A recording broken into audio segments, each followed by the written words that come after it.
There's a lot of places that we don't have control. There's a lot of places where we do not have control. And if you begin to go and say, well, where would those places be? Well, how about traffic? Have you driven in LA lately? We have no control over traffic, do we? Do we have control over the people, the economy? Do we have control over what's happening out there with the job market and the money, the finances, and again, the economy stuff?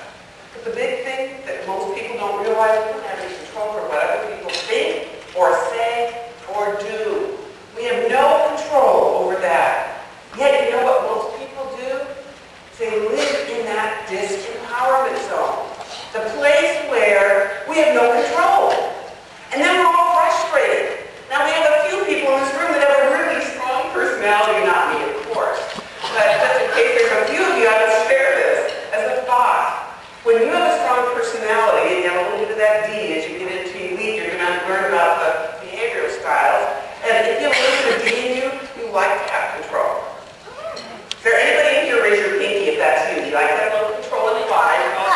Okay, well here's the part that happens when you want to have all this control in your life. Sometimes when we can't control everything around us, we can become controlling, or we can be out of control. Neither one is good. So I want to get an awareness of this because we so much want you to be successful in this business.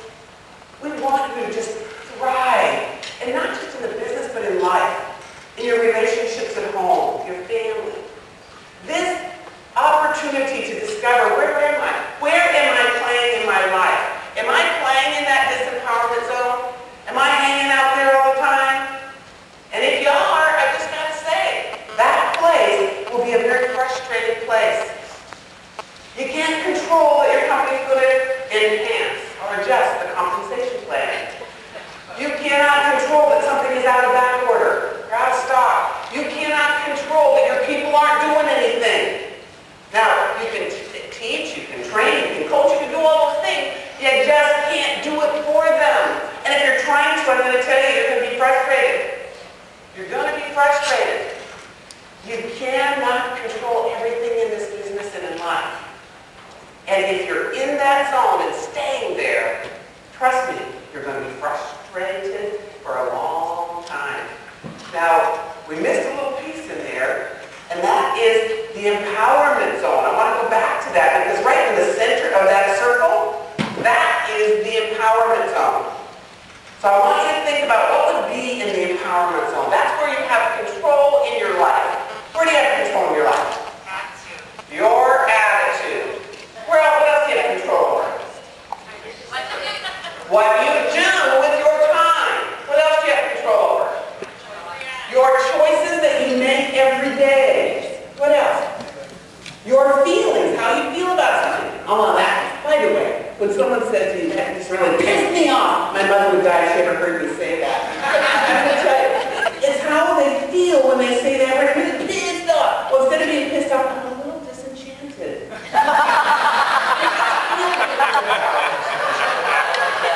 We can adjust our feelings about things because they're inside of us. Versus being the person that's always got everything else in the world controlling our thoughts, our feelings, our actions, our behaviors. Successful people reach inside of them to their power inside of them. Successful people reach inside. Because you see, ladies, there's one big thing I want you to understand. And all of our enlightened men, let's give our enlightened men a round of applause.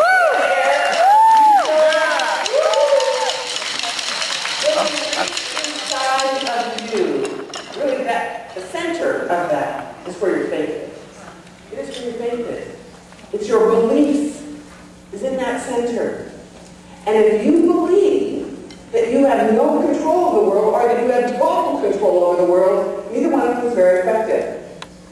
I'm just going to say this, and I don't say this publicly very often, but there's somebody who needs to hear this. I didn't think that he got it. I thought that he moved too slow for me. I did. I thought, you aren't getting it, you don't have all the info, you're just not totally up to date. So just follow me. I know where I'm going. And I ran out front, and guess what? I tripped and I fell, and I tripped and I fell, and I tripped and I fell.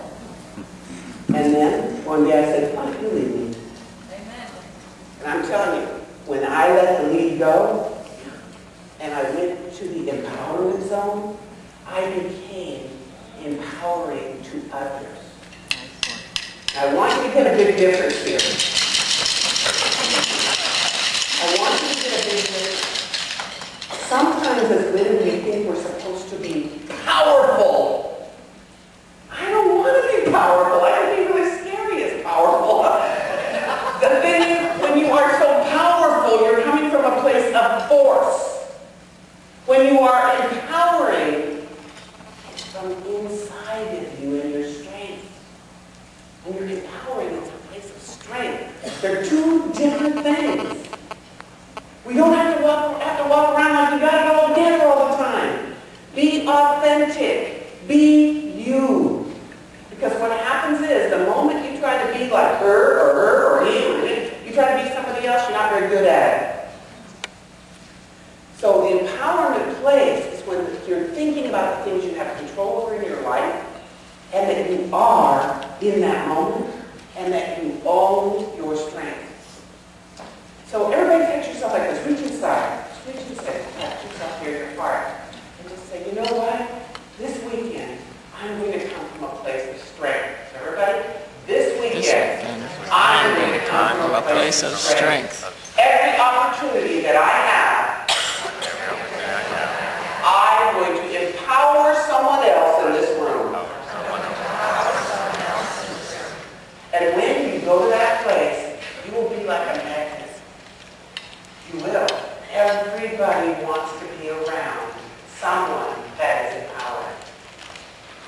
Own your strength and come from the place of empowerment and not live in that disempowerment zone, because it's not a good place to live. Now I'm going to take you to a little different place. Let's draw a line on the paper. The word is responsibility. Responsibility. We have a real challenge in our world. We have a lot of leaders that think they're responsible for everybody else's success. That you are responsible for everybody in your company if you're an executive. That you are responsible for your entire team. All of our alliance partners here, that you're responsible for your staffing. I'm going to tell you something. You cannot be responsible for someone else. They own their own responsibility. And if you're leading, if you're a true leader, you understand that. Yet, we sometimes forget what our responsibilities are. So you're not responsible for them. You do have responsibilities to train, to recruit, to be doing what you're asking them to do. All those things are part of your responsibilities. Yet, I will say this. Many people live in life below the line. They play their life below that line of responsibility, which is blame. Now, I got to say this to you. Everybody go like this. Point your finger. Every place around the room. You got 3 pointing right back at you. You've got some responsibility for your own thoughts, your own actions, your own behaviors. But we're blaming everybody else. We blame our company. Oh, man, they screwed it up again. We blame our team. Oh, golly, nobody's doing anything. I don't know what's wrong with them. We blame our husband. Well, he doesn't even cook. He opens sardines on the night I'm not home. I mean, that was my dad. Sorry, you practice. I don't know where that was. That was my wife. Anyway, and we do that. We blame everybody else. So instead of blaming, you know what? Let them be responsible. Let them be responsible, and you be responsible for what you. I got to close with a thought. No, 18. Aww. I started doing this recently. Would you keep working? Yeah, this won't hurt, I promise. I thought you would put your finger right there. It's sort of like E.T. comes home, Mary, and what happens is there's a connection there, and it's